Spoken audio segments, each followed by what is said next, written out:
So, Christian, how did you fall in love with jazz? Obviously, you have been exposed to a lot of this music, whether it was your music of choice or not. I mean, at the age of 8, your parents were really in charge of everything that was being funneled into your Absolutely. brain and your Absolutely. consciousness. Absolutely. But so this was something you were really familiar with, just hadn't really thought so much about yourself being involved in it. Yeah, I mean, my parents, they were very supportive in whatever myself or my brother Ryan wanted to do, and just being good parents. They just wanted us to be involved in what they thought was the best that there could be, and especially my dad. My dad was someone who always strived to give us the best. So he knew about jazz. He knew about where to find it because of Willie Ruff being a friend of our families. He was a friend of my grandmother's, and so he knew that, okay, if Willie Ruff is involved in it and Dwight Mitchell is involved in it, then this is a good place to be. And it went from there. And then just being parents that just listen to the elders, listening to Willie, listening to the elder musicians that were around us, like Nat Reeves, like Jesse Hameen the second, like Jackie McLean, being around these musicians, Paul Brown, um, they were able to guide our parents into guiding us through this music and through this career that we have. So. Were you aware of like the level of access that you had or the quality of the access that you had, or it was just a regular thing to you because you were exposed to these people? It was a regular thing to us, it wasn't really until I was working hand in hand with Dr. Billy Taylor, where I didn't know who he was when I was a kid. I did not know, but my dad knew and my grandmother knew, and anyone that we told knew. And so by that point, and my instructor at the time, Rex Cadwallader, he knew. So at that point, it was very clear that I'm a part of something that not a lot of people get to be a part of. And then just speaking with Dr. Billy Taylor and then talking about the young musicians that he was mentoring, like Christian McBride, like Winston Marsalis at the time. Those were his young students for him.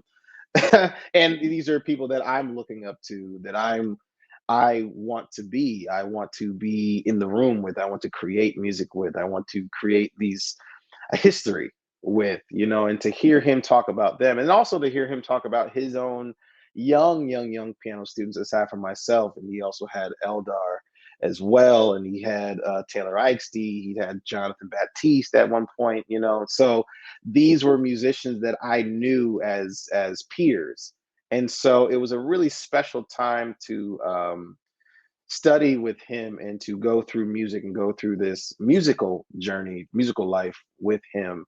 And so it kind of stamped that stamp of approval of, like, yeah, this is something that doesn't happen to everyone. And I'm around a lot of really great people outside of the music as well, um, that I probably wouldn't have been able to have access to if it wasn't for someone like him. Yeah, I ask you that because I can feel the deep respect and appreciation you have for what has come before you, something that's not always present in young people. Mhm. Maybe later, as as you Yeah, go through some yeah, things yourself and see what it takes to actually do what it is you're doing, that then you yeah. start to develop an appreciation. But I could feel that is. As a young musician yourself, that there's a great deal of respect that you have for what has happened before you. At the same time Absolutely. that you're also seeing what's happening now and the potential of a future that where your generation adds something to that. Is that a Absolutely. correct assessment? Absolutely. Absolutely. I believe we have to know where we've been to know where we're going.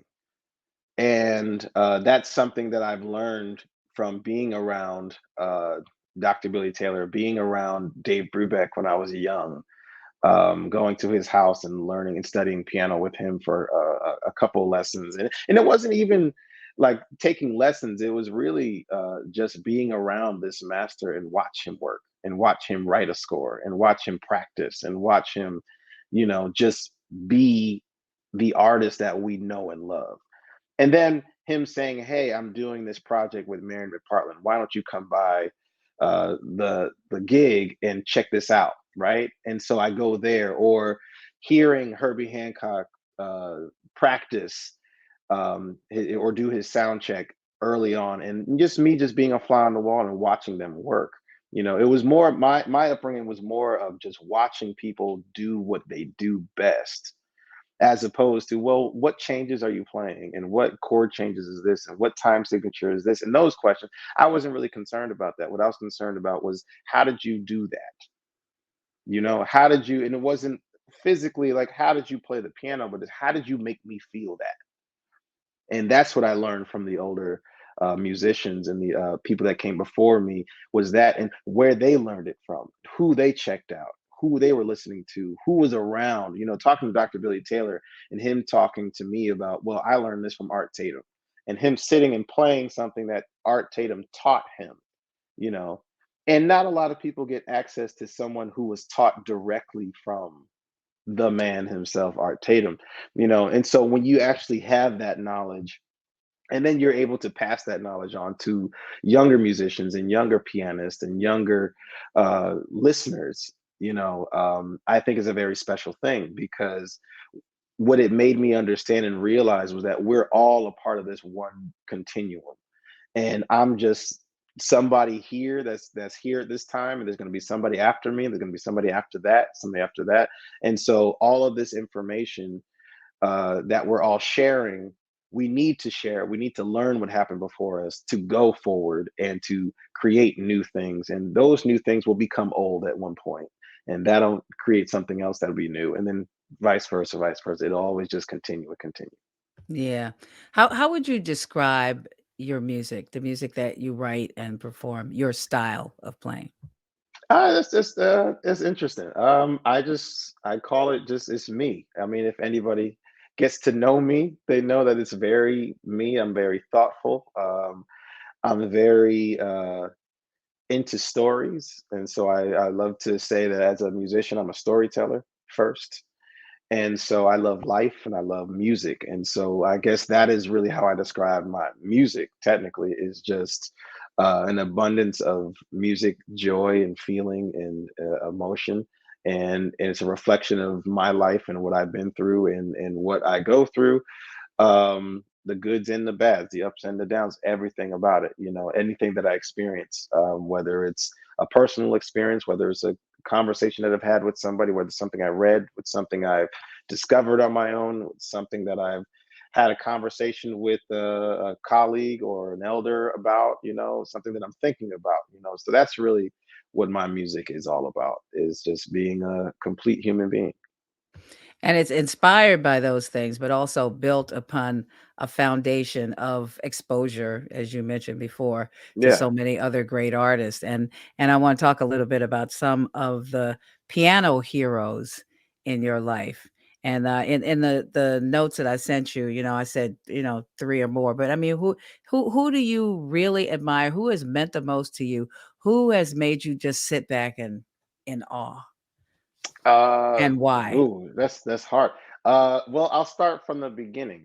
I'll start from my teacher Rex Cadwallader out of Milford, Connecticut. Um, he was someone where when I was beginning to learn uh, jazz piano.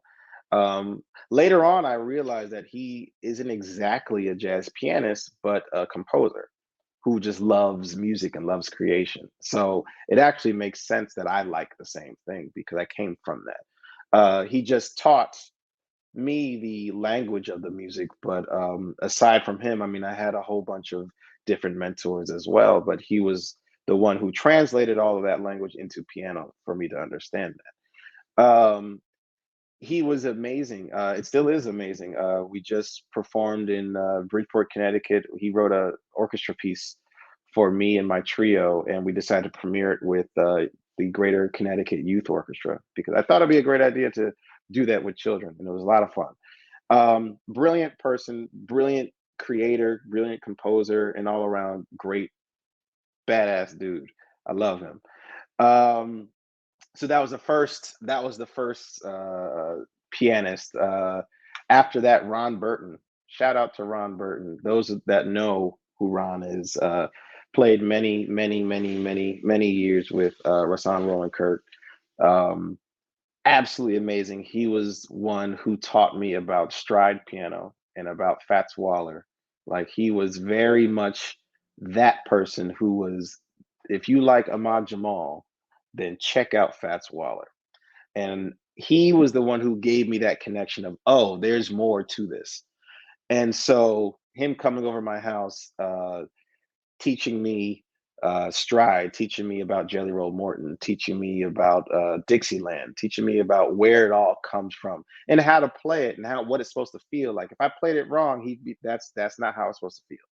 You know, this is how it's supposed to feel. And he would sit down and play it. He would literally tie my feet to my piano bench so I can't use the pedal. Like he was a master at getting this thing out. Then we have Dr. Billy Taylor after that. Oh, actually, before that, Dave Brubeck. Loved working with him. He was just a sweet man, a beautiful person, brilliant pianist. Could play literally anything. I mean, it was great to watch him play multiple styles. I mean, what we hear on record is sort of a small uh, snapshot of what he really could do. Like I wish there was like these records with these modern cats that he I mean, it was just so incredible what he played for me. And then just how he thought about it, how he put it together, and all his influences that he learned from. He's like, well, I learned this from here. I decided to take this music I learned from Turkey and turn it into this, and this is where we got Blue Ronda La Turk from.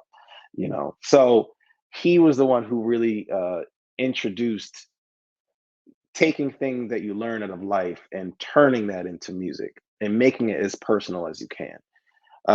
Then we go to Dr. Billy Taylor, which I mean, there's so many things I've learned from him, from just music to business to how to carry yourself as a young man. I mean, there's so many lessons I've learned from this man that we probably don't have time for.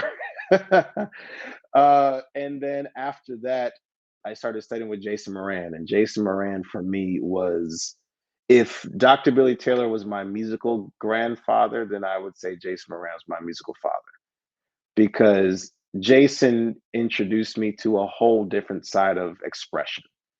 I was very much into a certain, language, a certain way of using the language, a certain way of using bebop lines and like how to pace certain things, and heavy into Oscar Peterson, heavy into Ahmad Jamal, heavy into Bud Powell, and then Jason kind of gave me some different things to think about. And he was like, well, check out Cecil Taylor, check out, and really listen and like understand where this stuff is coming from. Check out Andrew Hill, check out Elmo Hope, check out Jackie Bayard, check out, like these musicians that were absolutely incredible in a very unique, personal way to themselves. And it was just one of those things. Check out Thelonious Monk. And I've always checked out Thelonious Monk, but when I went with Jason, it was something where we understood Monk not just as something cool. It was just, this is a really incredible human being that played it played the music so fearlessly, and just what he did with the music was just so incredible. And so we dove into that. While I was studying with Dr. Billy Taylor, was also studying with Jerry Allen, the late Jerry Allen as well. And so that was amazing as well, because Jerry was just a force. Just everything she did, just velocity, touch, speed, intent, just the way she would take a story and just create and just show you how to do that. Like, I'm starting from here and going here, and watch me do this, And so those were my teachers. And then Vijay Iyer after Jason, Ethan Iverson every once in a while. And Craig Taborn, Gonzalo Rubalcaba. There's so many musicians that I've not necessarily taken lessons with, but I've met along the way, and just we've shared conversation, we've shared stories. Fred Hirsch, Chucho Valdez, um, so many pianists. Cyrus Chestnut, Eric Reed. I mean, I can go on and on and on and on and on about all the pianists that I absolutely love. Eric Lewis. Yeah, there's a million. Mulgrew Miller, especially Mulgrew Miller. Bill Charlap. I mean, there's so many pianists that have actually affected everything that I've done, and continue to affect everything I do. The more I listen to them, the more I hear Kenny Kirkland. I've never met him, but everything he's played has affected everyone else that's come after him, and so I have to say him. I have to say McCoy Tyner. I have to say, of course, Herbie Hancock. I've met him. We're good friends. Like, I love him so much. He's absolutely incredible. And then my peers, Robert Glasper, Gerald Clayton, Eldar, Jonathan Baptiste, Chris Bowers, Sullivan Fortner, Taylor Eichste. You name it, we all are good friends. Yeah, it's some great ones. It's really a family, and I think that when you become more as you become more advanced on your instrument yourself, your appreciation for these other people really grows because you understand what it is that they're doing, and so you see it Absolutely. from a different way than a fan or a listener would. But it all comes down to one thing, which you all have in common, and that is the instrument that you have chosen. And I've always felt like the keyboard instruments and the guitar are the more complete instruments because you have the ability to play chords and melody simultaneously. You can solo on these instruments in the true sense of the word. I mean, Hmm. you do the whole thing. It's so much that's available to you. The possibilities that you get from those 88 keys, it's outstanding. Talk a little bit Yeah. about your instrument and what it is that draws you to the piano and why it's so special for you.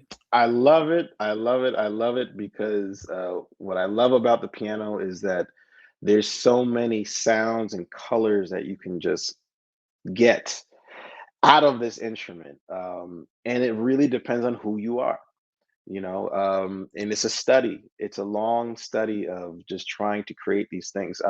When you listen to Herbie Hancock and what he sounded like in the beginning of his career, what he sounds like now, you know there's some similarities there, but there's different colors. And it's not even just the harmony that he's using, of course. It's not even just, okay, well, I'm going to take these notes away and now I have this which represents this. I mean, it's not even just that. It's the way he plays it. It's the instrument that he plays. It's the type of instrument he plays. When he plays a Fazioli versus a Steinway, when we listen to Keith Jarrett play anything.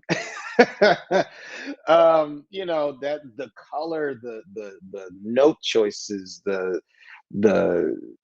emotion he gets out of it. I mean, there's so many things. When we listen to Thelonious Monk, the emotion he gets out of it, the colors he gets out of it, where something can be really dry or really hard or really soft. I mean, Gonzalo Rubalcaba. For me, Gonzalo is one of the best uh, painters that we have, because what he creates on that instrument is really I mean, when I started listening to Gonzalo, it was like, when the first time I heard him, I thought I was listening to a cloud. Like, literally, the way he touches this instrument is so beautiful. Like, I haven't heard anybody really play like that. To this day. I mean, and he's influenced so many pianists, and there's so many people that sound incredible. The way this man plays a chord, he could play a C major, just C E G, and just the way he plays it won't sound like anybody else.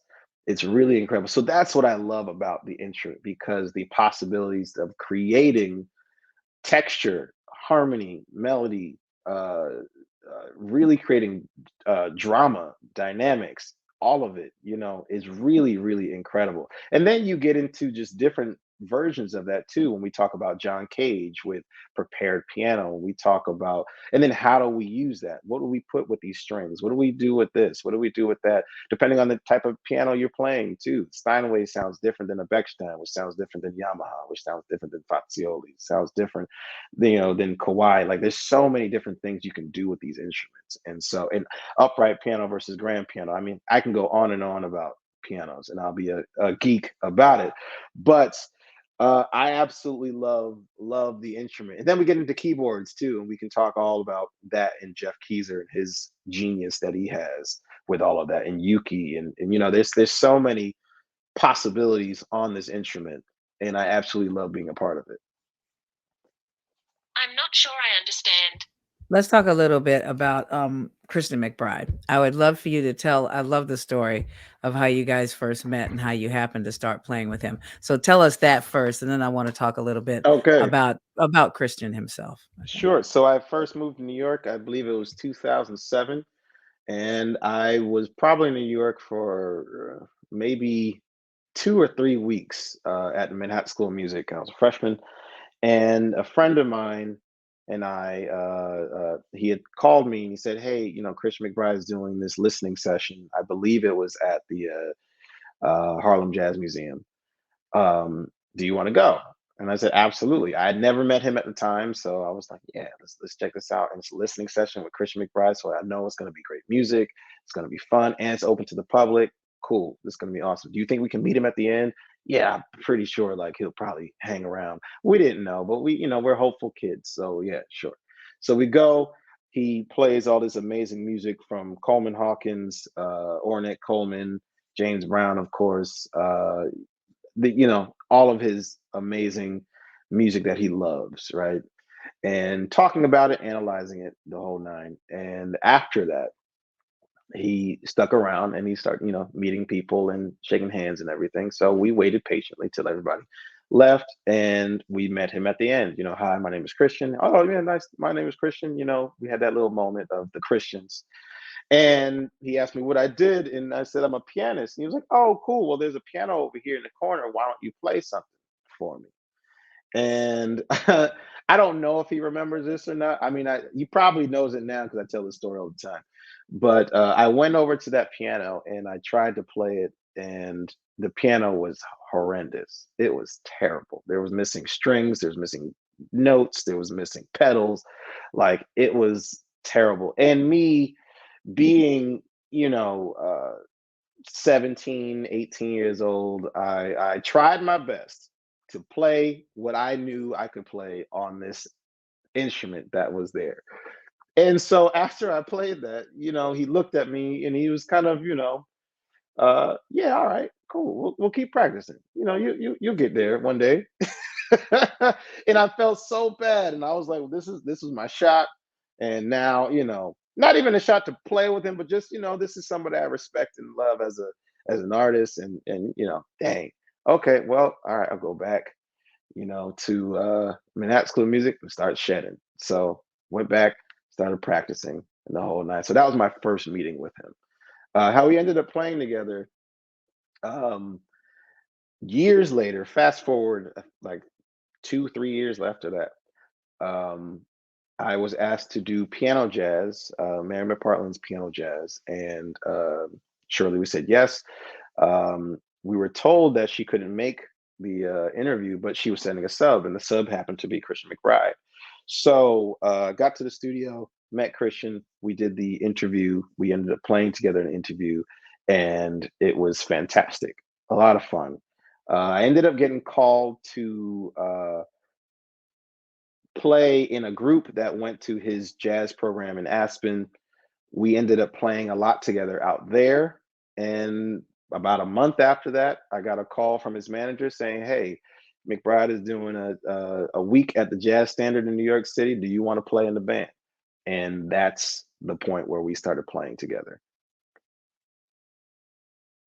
And you said when you were telling this story before that you were like, just like one song or like the whole week or what are we talking Yeah, about? yeah. Because when he asked me, he's like, "You want to play?" I was like, "Just to sit in or something," because people have asked me to do that before, in my life, I was asked to play with some amazing artists, over the years. And so they'd be like, yeah, come on and play a song or something like that. So I'm used to like, yeah, all right, cool. And Andre was like, no, the week, the whole week. I was like, just a song for the week, like a song a night. He was like, no, bro, like the whole gig. You want to play the gig? And I was like, oh, well, yeah, yeah, yeah, I can do that. Yeah, absolutely, I could totally do that. So fast forward to today, and you don't just have those first names in common. You have a whole lot more in common, and a great friendship as well. Talk about Christian McBride and some of the important what kind of guy he is, and some of the things that you have learned working with him. A terrible person. Terrible, terrible. No, I'm joking. Christian, he literally is my older brother. He is amazing. I can't talk about him enough because he's really when we talk about history of jazz, of music, this is a very important human being, because not only does he play just amazing bass, and has been on countless records and countless iconic records. He's also very much reminding me of Art Blakey, where a lot of great musicians have come out of his band, that we love. Jaleel Shaw, Warren Wolf, Sean Jones, Tia Fuller. I mean, I can go on and on and on and on myself. There's so many musicians, young musicians that have gotten an opportunity to perform and to perfect their craft from playing with him. Then he has, with his wife, Jazz House Kids in Montclair, New Jersey. So I mean, this individual, this brother is absolutely incredible, and what he's been a part of. So I thank him for just what he does, and how he's done it. And it's funny because he's so um appreciative of everything that he's done, but it's also just it's him, like he doesn't even see anything that's different about it, which is the most amazing part about it. Like he's so humble. And so that's what I love about him, and playing with him is the same way. Playing with him is so much fun. We have just as much fun on the bandstand as we do off of it. Like we're always joking, we're always teasing each other, we're always just kind of, getting a rise out of each other all the time, like brothers do. And so we do the exact same thing on stage, which is always a very fun thing to do. So he's awesome. I love that guy. That's my buddy. Yeah, he's a highly evolved individual. Somebody so super comfortable in his own skin, Yeah. which is what I think Yes. that's a quality I think that makes everybody else comfortable Yeah. around him, when they have Yeah. to deal with him. Yeah, absolutely. Yeah, well, you've had these great mentors and great teachers, but we all kind of know that a lot of it goes back to your original teachers, your parents. And I would love for you to talk a little bit about your mom and about your dad individually, about what kind of people they are and what they have brought to your life and to your success today. Yeah, well, parents, they're the most important teachers that we ever will have, and they don't stop teaching. They remind you that they don't stop teaching too, right? But I absolutely love my parents. They are warriors in this because it's hard. It couldn't have been easy to have children that wanted to be musicians and had gigs at 11 o'clock on a Wednesday, at 9 years old, and they have to get up and go to work at 5 or 6 in the morning. So, shout out to my parents for being troopers for all of that and being supportive in all of that. My father, we'll start with my dad. My dad was the one who really, I believe, um, he didn't necessarily want to be a professional musician, but he just wanted to enjoy the music and play it enough to be able to create. My dad's a very creative man. Both of my parents are. He was a photographer, painter, illustrator. He also had a whole bunch of 9 to 5 jobs. He was a really, really hard worker. And so, but he loved music, and jazz, specifically. I think that comes from growing up in the house with my grandmother and hearing Willie Ruff, practice, come over and play. They had a piano and everything. So he was around the New Haven jazz scene as well, because he's from New Haven. Him hearing Jackie McLean, him hearing all the cats come through Connecticut and play, so he was a fan of that. My mother was a fan of music as well, but she loved classical music. So she loved Mozart, she loved Beethoven, and she loved country western music as well. She's originally from Georgia, so Charlie Pride was her person, and Ray Charles was her guy too. So she loved to just play that and gospel music in the house. So all of that was being played in the house, but she was very creative as well because she was a wonderful storyteller. She would just make up these stories for my brother and I when we were kids to put us to sleep, to keep us, entertained in the car while we're waiting, or we would go with her because we were the only boys, there was only two boys. And so we would go with her to get her nails done. And so us being, you know, kind of, rowdy little kids, she would just tell us stories to keep our attention so we won't be running around in the store and embarrassing her, right? So both of these individuals were absolutely incredible, and they came together and decided to support their kids in this. My dad, I think, wanted to support in a way because he didn't have that much of support when he was a child. He did, but it was, financially, it was hard when he was a kid. My mom the same way. So when they finally had their own kids, they I think they agreed that whatever our kids want to do, as long as it's something positive and something good that can make a change in the world, we are going to do that. My mom originally wanted me to be an astronaut. My father originally wanted me to play sports. And a friend of the family told my parents to put me in piano lessons when I was one. And so they listened to that person. And so thank God they did that, because now here I am. What did they see at 1? What was happening at 1 that made I this don't think evident? they saw anything. I don't really think they saw. I think they just had a kid, and someone that they trusted was like, "I think you should put him in piano lessons." And they were like, "Oh, that might be a good idea." I mean, there's no harm in playing piano. Like, you're not going to join a gang playing piano necessarily, right? That's So, right.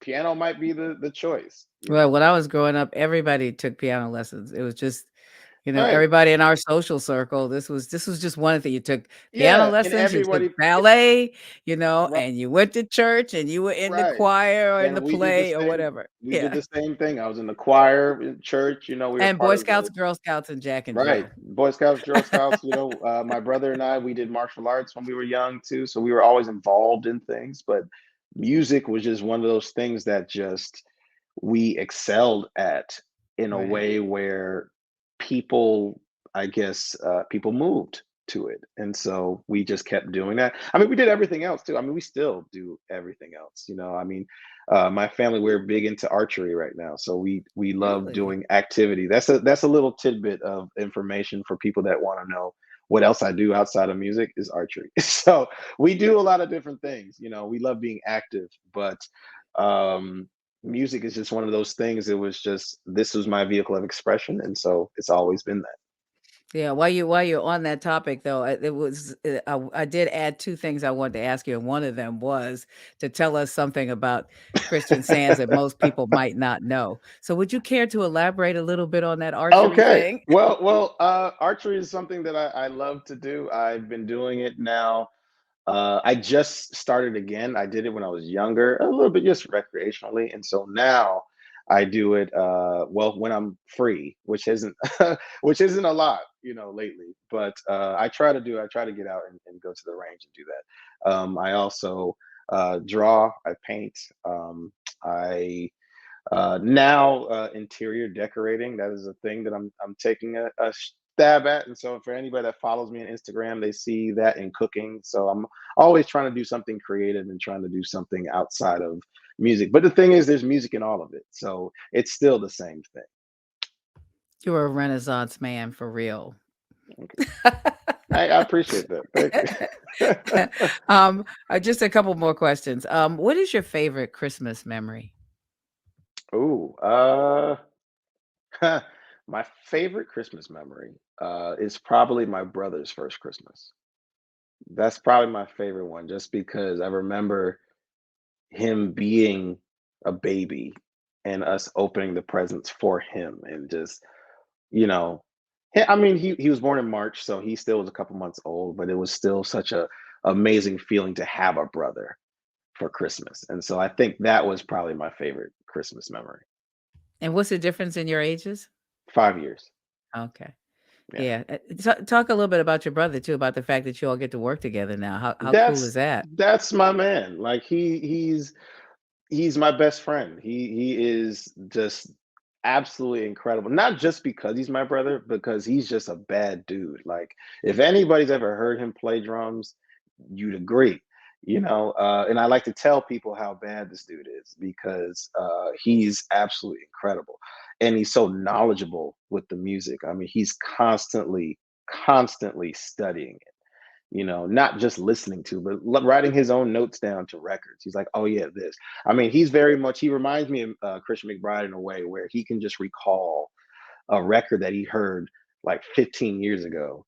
And he's like, oh yeah. And then like a measure, like 48, this person did this. And this was the person that was on the record. And this is where they recorded it. And like all the details, like Ryan is super detailed and way more detailed than I am. And so I love that about him, and I love listening to him play because he plays with that detail too. And he's just fun. He's just really, really fun to play with. And so everyone that I've heard that has played with him, they always call me back like, "Man, I love playing with your brother." And so that's what I like. And so he's my man. That's my guy. And he's got a new album out, which is wonderful. And so it's great to see him now getting into that role of being a band leader as well. What's the name of the album? His album is called Standing on the Edge of Tomorrow. Okay, gotta check it out. So another deep, deep thinker.